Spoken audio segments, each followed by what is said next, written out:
අපේ ඔයාට ගොඩක්ම ස්තුතියි.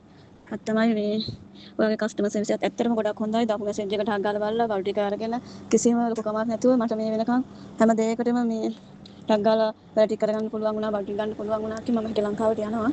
ඉතින් මේ ඔයාලට ගොඩක් ස්තුතියි අක්කේ. මම B2B එකේ නම්බර් ගානකට මම මෙසේජ් දැම්මා. ඒත් කවුරුවත් මට හරියට වැඩක් කරලා කියන්නේ අහන දේවල්ට හරියට උත්තරයක් දුන්නෙත් නැහැ. මගේ වැඩේ හරියට කරගන්න බැරි වුණා. ඉතින් ඒකයි මම ඔයාලට කතා කරන්නේ. ඇත්තටම ඔයා ගොඩක් හොඳ කෙනෙක්. ඔයාගේ සර්විස් එකත් ඇත්තටම හොඳයි. අපේ සල්ලි වලට උනත් ඔයාලගේ සර්විස් ගොඩක් හොඳයි අක්කේ. ඉතින් ඒ විශ්වාසයෙන් දැන් ඔයාගේ නම්බර් එක මම දීලා තියෙන අපේ ගෙදර තව දෙන්නෙක් ඉන්නවා ලංකාවේ. එයාලා ලංකාවට යන්න ඔයාගෙන් තමයි බඩු ගන්න කිව්වේ. මොකද මම ඔයා ගොඩක් හොඳයි. ඔයාගෙන් බඩු ගන්න කියලා. මේ මට ඔයා ගොඩක් තැන්වලදී උදව් කරාන කියන්නේ වචනකින් හරි අහන දෙයට කිසිම ලොකුකමක් නැතුව කිසිම දෙයක් නැතුව ඔයා මට මෙසේජ් එකක් හරි දාලා ඒ අහන දේවල්ට උත්තර දුන්නා. ඒ හැම දෙයකදීම අපි බලාපොරොත්තු වෙන්නේ අපේ සල්ලි වලට උනත් මිනිස්සෙක්ගේ මනුස්සකමක්. හරිද? ඉතින් යතිම ඔයා ගොඩක් හොඳයි. ඉතින් අපේ ගෙදරින් අනිත් දෙන්නත් ඔයාගෙන් බඩු ගන්නවා කියලා තමයි මාස දෙකකින් තුනකින් වගේ යාලා යනවා.